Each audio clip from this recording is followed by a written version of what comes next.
Hello बच्चों, स्वागत है आपका अपने चैनल पीएस पाठशाला में। आज हम इस वीडियो में डिस्कस करने जा रहे हैं प्रश्नावली 1.2 और 1.3 के सभी सवाल। अब आप सोचेंगे कि मैम एक ही साथ आप प्रश्नावली 1.2 और 1.3 क्यों?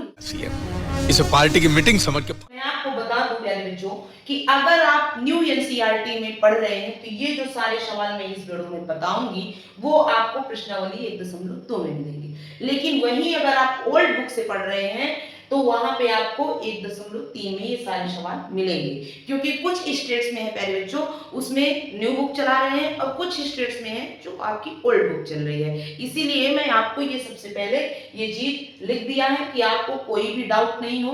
सारा डाउट मैं सबसे पहले आपको क्लियर करवा दूं, इसके बाद आपके कॉन्सेप्ट पे आते हैं कि आपका सवाल क्या कहता है। ये बड़ी अच्छी बात है। कॉन्सेप्ट है जो आपको याद रखना है, क्योंकि जब मैंने इसका क्लास 10th का बेसिक कॉन्सेप्ट से रिलेटेड जो आपका वीडियो बनाया था उसमें मैंने आपको बताया था सारी संख्याओं के बारे में कि आपकी संख्याएं कितने पार्ट्स में डिवाइड हुई हैं। अगर आपने अभी तक उस वीडियो को नहीं देखा है तो एक बार जाकर के आप उस वीडियो को जरूर से जरूर देख लीजिएगा। और मैंने वहां पे बताया था, क्योंकि ये जो आपका प्रश्नावली 1.2 और 1.3 है वो आपकी सभी परिमेय संख्या से या अपरिमेय संख्या से रिलेटेड है। वहां पर आपको परिमेय संख्या मैंने बताया है, फिर भी मैं एक बार आपको बता देती हूँ कि परिमेय संख्या वे संख्याएं होती हैं जो आप p बटे q के रूप में लिख सकते हैं, लेकिन शर्त ये होनी चाहिए कि q कभी भी 0 के बराबर नहीं होगा। ठीक है, ये आपकी सभी संख्याएं क्या होंगी? परिमेय संख्या। इसके बाद आपका अपरिमेय संख्या वे संख्याएं होती हैं जो अंडर रूट के अंदर लिखी हुई होती हैं, लेकिन आपको याद रखना है कि जो अंडर रूट के अंदर नंबर लिखा हुआ है वो आपका पूर्ण वर्ग नहीं होना चाहिए। अगर वो पूर्ण वर्ग होगा तो अंडर रूट के अंदर जो नंबर लिखा है वो आपका परिमेय संख्या कहलाएगा। ठीक है, अगर पूर्ण वर्ग नहीं है तो वो अपरिमेय संख्या कहलाएगा। इस बात को आपको याद रखना है। ठीक है, आइए बढ़ते हैं और चलते हैं अपनी प्रश्नावली 1.2 और 1.3 में। ठीक है, यहाँ पे सबसे पहला क्वेश्चन कह रहा है कि सिद्ध कीजिए कि अंडर रूट 5 एक अपरिमेय संख्या है। जब भी आपको ऐसा सवाल दिखे तो आपको यहाँ पे जो दिया है उसका जस्ट अपोजिट मान के चलना है। अगर यहाँ पे अपरिमेय दिया है तो परिमेय मान लेना है। ठीक है, मान लेना है कि माना जो अंडर रूट 5 एक परिमेय संख्या है। ठीक है, अपोजिट मान के चलना है। चलिए यहाँ पे मान लेते हैं कि अंडर रूट माना अंडर रूट 5 एक परिमेय संख्या है।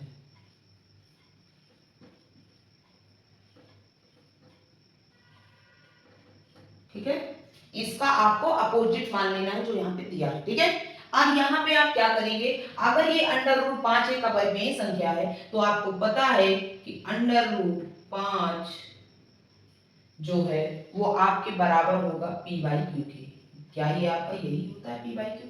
ठीक है, क्योंकि ये परिमेय संख्या है। ठीक है, अब यहाँ पे जो q होगा आप लिखेंगे q does not equal to 0। यहाँ जहां p और q एक पूर्णांक, ठीक है, यानी इंटीजर्स है। अब क्या ये अंडर रूट 5 के नीचे क्या आप एक लगा सकते हैं? लगा सकते हैं, बिल्कुल।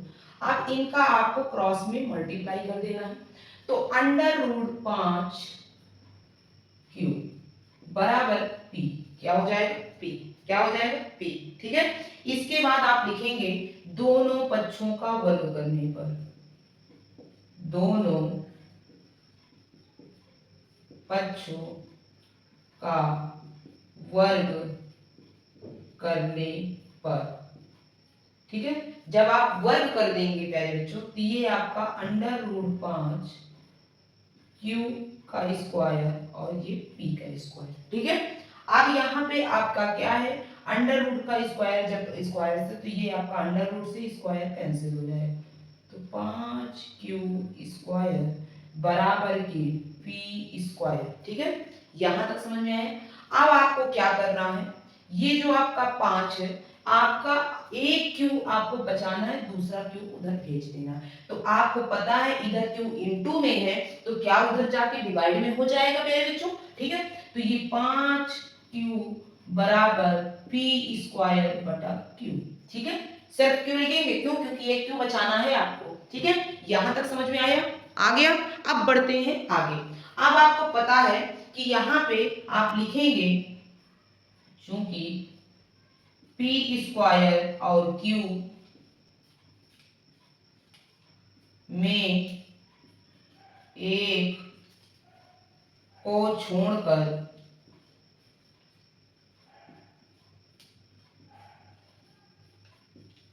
कोई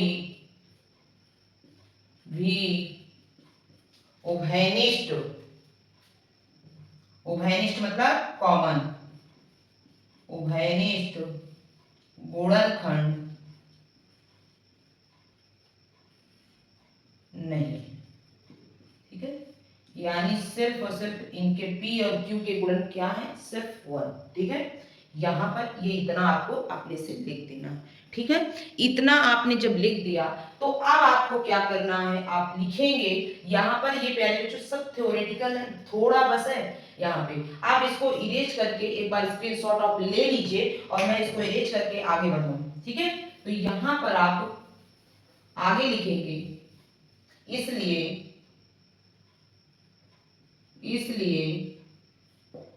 जो आपका P बाई क्यू स्क्वायर है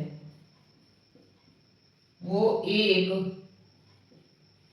भिन्न है, आप देख पा रहे हैं ये भिन्न है ना, भिन्न है और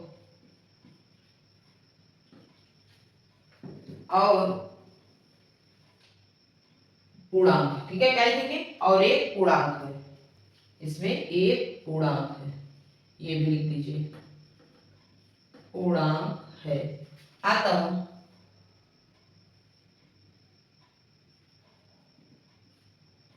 भिन्न,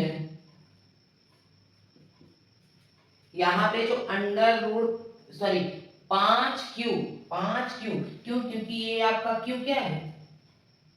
चर है कि अचर है? क्या है? अचर, ठीक है। यहाँ पे क्या है? ये इसका मान बदलेगा लेकिन इसका मान फिक्स है, ठीक है। तो ये आपका क्या है? पूर्णांक है। तो यहाँ पे आप लिखेंगे, क्या लिखेंगे? 5Q, ठीक है, एक पूर्णांक है, क्योंकि पूर्णांक का पूर्णांक किसी भी नंबर के साथ गुणा करेंगे तो वो पूरा पूर्णांक हो जाएगा। और ये आपका क्या है? भिन्न। तो भिन्न डज नॉट इक्वल टू पूर्णांक, यानी पूर्णांक कभी भी भिन्न के बराबर नहीं होगा। ये आपको यहां से मिल गया, ठीक है। फिर इसके बाद आप लिखेंगे, इसलिए जो 5Q does not equal to P square by Q है। अतः हमारी परिकल्पना गलत है, इसलिए अंडर रूट 5 एक परिमेय संख्या है। क्या है? अपरिमेय, ठीक है। आपकी परिकल्पना गलत हो गई, क्यों? क्योंकि हमने स्टार्टिंग में माना था परिमेय, लेकिन यहाँ पे गलत हो गया, तो ये आपका क्या है? परिकल्पना आपकी गलत हो गई, तो ये आपकी संख्या क्या हो जाएगी? अपरिमेय संख्या है, ठीक है। और यही आपको लिखना था, ठीक है। कुछ आपका थ्योरेटिकल है, कुछ आपका क्या है? कॉन्सेप्ट वाइज है। अब यहाँ पे एक सवाल यदि आपने सीख लिया ऐसा, दो एक बार आप इसकी प्रैक्टिस कर लीजिएगा। इसके बाद यहाँ पर अंडर रूट क्या है? इस अंडर रूट 5 के प्लेस में under root 3, under root 2, under root 7 ये जो संख्याएं लिख दे कि ये आपकी अपरिमेय संख्या है, सिद्ध करिए। तो आप क्या यही लैंग्वेज नहीं कर सकते? सिर्फ आपको चेंज करना है अंडर रूट 5 के प्लेस में अंडर रूट 3, ठीक है। यहां अगर आपने इतना कर दिया, पूरा यही आपको लिखना है, यही आपकी लैंग्वेज सेम रहेगी। हल करने का जो तरीका है ये आपका पूरा डिक्टो कॉपी ऐसे ही रहेगा, ठीक है। एक बार आप पहले कर लीजिए, इसके बाद दूसरा फिर बढ़ते हैं। चलिए आइए दूसरा सवाल देखते हैं। कह रहा सिद्ध कीजिए कि 3 + 2 रूट 5 एक अपरिमेय संख्या है। वैसे ही डिक्टो कॉपी वैसे ही करना है। मैंने कहा कि जब भी अपरिमेय कहे उसका जस्ट उल्टा मान लीजिए। क्या मानेंगे? आप लिखेंगे हल। माना 3 + 2 रूट 5 एक परिमेय संख्या है।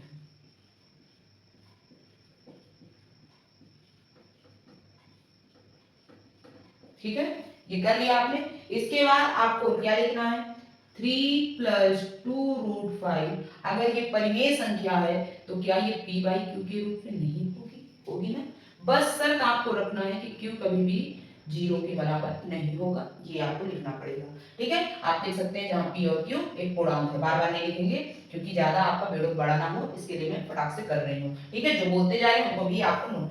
अब आप क्या लिखेंगे कि जो आपका क्या है 3+2√5 है p/q के बराबर है। तो क्या ये आपका, ये बताइए, क्या ये जो 3 है उधर जाके आपका ये प्लस में उधर जाके माइनस में नहीं हो जाएगा? तो चलिए इसको भेज देते हैं उधर जाके, तो ये आपका उधर जाके माइनस में हो जाएगा। यहां तक आपको समझ में आया? ठीक है, आगे बढ़ते हैं। तो आप क्या ये बताइए, आप जब इसका एलसीएम लेंगे तो ये 2 अगर आपको नहीं लेना है क्योंकि एलसीएम लेंगे तो ज्यादा लेंदी हो जाएगा, इसको डायरेक्ट कर देते हैं। ये लिखा है आपका √5, क्या लिखा है √5। ठीक है, अब यहाँ पे आप लिख रहे हैं जो ये आपका 2 है, क्या उधर जाके डिवाइड में नहीं हो जाए? हो जाएगा ना प्यारे बच्चों। तो चलिए यहाँ पे इसको डिवाइड में, तो p/q -3 बटे में आपका 2 हो गया। ठीक है, यहाँ पे आपका क्या लिखेंगे कि जो ये आपका है, ये क्या है, चलिए थोड़ा सा इसको सॉल्व कर लेते हैं। तो यहाँ पे आपका √5 इक्वल टू ये आपका ऊपर जाकर के क्या हो जाएगा 2 की, यहाँ पे आपका क्या हो जाएगा, सबसे पहले आपको इसको ऊपर वाले को सॉल्व करना है। तो क्या ये यहाँ पे सॉल्व करें अगर इसको, तो ये आपका एलसीएम क्या हो जाएगा q, क्या हो जाएगा q, और इसके बाद ये हो जाएगा p बटे में 1 मान लीजिए, तो ये आपका एलसीएम आया क्यों, यहाँ पे -3q, क्या यही नहीं हो जाएगा? अब ये बटे में 2 लिखा हुआ है तो क्या इसको आप ऊपर नहीं भेज सकते? सॉरी, यहाँ पे बटे में 1 मान लेंगे और ये आपका क्या है, अंदर का गुणा, बाहर का गुणा, तो ये आपका हो जाएगा डायरेक्ट p -3q और बटे में 2q। ठीक है, क्या हो गया 2q। अब आप ये बताइए, क्या ये बटे में यानी भिन्न के रूप में नहीं लिखा है? तो क्या ये आपकी क्या है, यहाँ पे ये 2 क्या है आपका, क्या है परिमेय संख्या, 2 एक परिमेय संख्या है ना। लेकिन यहाँ पर आप देखिए 1/2 अगर यहाँ पे ये अगर आप बाहर लिख दें तो क्या ये परिमेय संख्या यानी भिन्न के रूप में नहीं लिखी है? तो ये आपकी पूरी संख्या क्या बन गई, परिमेय। क्या बन गई, परिमेय। क्या बन गई, परिमेय। ठीक है, और ये जो आपका अंडर रूट के अंदर 5 लिखा है ये आपका एक अपरिमेय संख्या है। और ये आप बताइए क्या परिमेय संख्या कभी भी आपकी अपरिमेय संख्या के बराबर होगा? तो ये आपका क्या हो जाएगा, गलत। क्या हो जाएगा? और यहीं से आपकी परिकल्पना क्या हो गई, गलत हो गई। अतः हमारी परिकल्पना गलत है। ठीक है, और इसलिए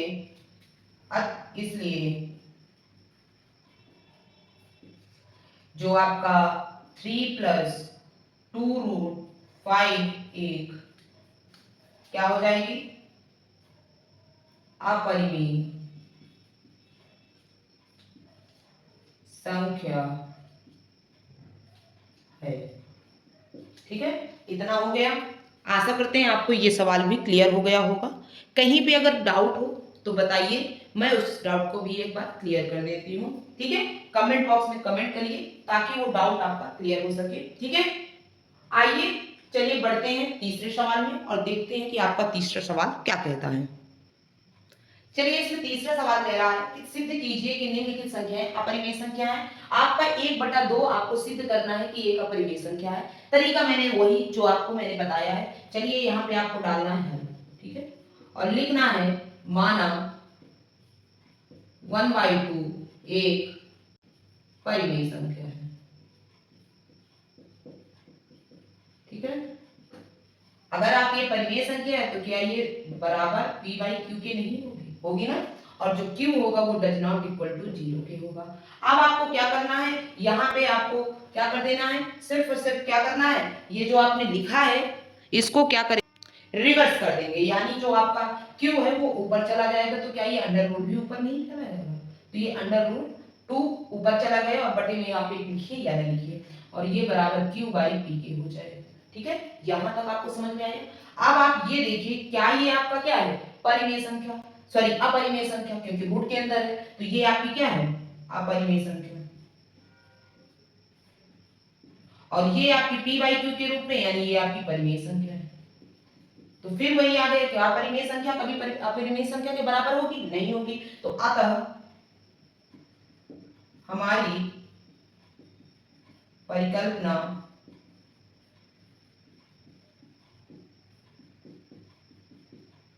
गलत है। इसलिए आपका क्या है, 1/2 एक अपरिमेय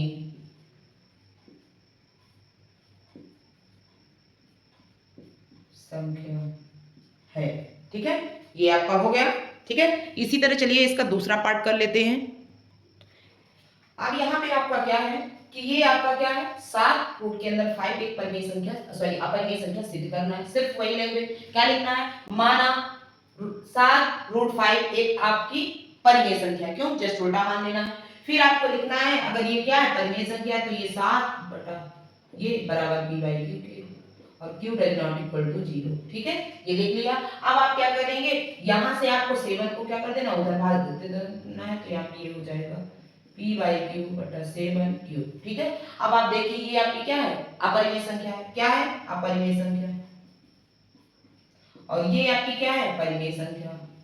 तो क्या ये परिमेय संख्या अपरिमेय संख्या के कभी भी बराबर होगी? नहीं होगी। तो आपको क्या करना है, सिर्फ वही लिखना है। अतः हमारी परिकल्पना जो है वो क्या है, गलत है। इसलिए जो आपका क्या है, 7√5 एक परिमेय संख्या है, अपरिमेय संख्या है। ठीक है, ये आपको यही लैंग्वेज लिख देना है। सेम पढ़ते हैं तीसरे सवाल में, आइए फटाफट देखते हैं इसका तीसरा पार्ट। अब इसमें कह रहा है 6 + √2 आपकी क्या है, अपरिमेय संख्या सिद्ध करना है। तो आप लिखेंगे, माना 6 + √2 एक परिमेय संख्या है। ठीक है, ये लिख लिया आपने। अब आपको क्या करना है, अगर ये 6 + √2 एक परिमेय संख्या है, तो क्या ये p बाई क्यू के ऋण ही होगी?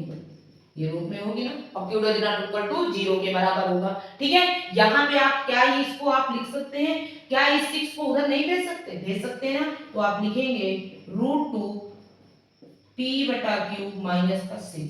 अब इसका एलसीएम ले लीजिए, तो बटे में आप 1 मान लीजिए, तो आपका √2 बराबर ये आपका एलसीएम q आएगा, तो ये आपका p माइनस 6q। ठीक है, अब आप देखेंगे ये किस फॉर्म में लिखी है, तो ये आपका p बाई q के रूप में लिखी है। तो ये पूरी संख्या क्या हो जाएगी, परिमेय। क्या हो जाएगी, परिमेय। और ये आपका क्या है, रूट के अंदर लिखी है, तो ये आपकी अपरिमेय हो जाएगी। और ये कभी भी अपरिमेय संख्या कभी भी परिमेय संख्या के बराबर नहीं होगी। अतः हमारी जो परिकल्पना है वो आपकी क्या है, मान्यता जो है वो आपकी गलत है। इसलिए जो आपकी 6 + √2 के अंदर 2 है, वो आपकी क्या है, अपरिमेय संख्या है। ठीक है, अतः ये जो हमारी संख्या है वो आपकी अपरिमेय संख्या। आशा करते हैं बच्चों कि आपको ये वीडियो पसंद आया होगा, क्योंकि एक ही कॉन्सेप्ट से आपके प्रश्नावली के सारे सवाल हो गए हैं। और अगर आपको कोई भी डाउट रह गया हो तो कमेंट बॉक्स आपके लिए है, आप कमेंट करिए, आपके सारे डाउट कमेंट बॉक्स में क्लियर होंगे। ठीक है, कोई भी डाउट आपको, और मैं आपको यही कहूंगी कि बोर्ड एग्जाम की दृष्टि से आपकी प्रश्नावली बहुत ही इंपॉर्टेंट है, क्योंकि एक क्वेश्चन आपके बोर्ड एग्जाम में लॉन्ग में जरूर से जरूर पूछा जाता है, चाहे वो आपका √3 हो, चाहे √2 हो, चाहे आपका 7 हो। एक क्वेश्चन आपको इससे जरूर पूछा जाएगा। एक बार आप वीडियो को देखिए, इसके बाद दोबारा लगाने की कोशिश करिए, और मैं इस बात का वादा करती हूँ कि आप उनको जरूर से जरूर सॉल्व कर लेंगे, अगर आपने बहुत ही अच्छे मन से इस वीडियो को देखा है। ठीक है, वीडियो पसंद आया हो तो लाइक करिए, चैनल पहली बार हो तो चैनल को जरूर से जरूर सब्सक्राइब कर लीजिए, साथ ही साथ बेल आइकन को प्रेस करिए, जिससे आने वाली वीडियो की नोटिफिकेशन पहले बच्चों आप तक पहुंचे। मिलते हैं कल नेक्स्ट प्रश्नावली के साथ। ठीक है।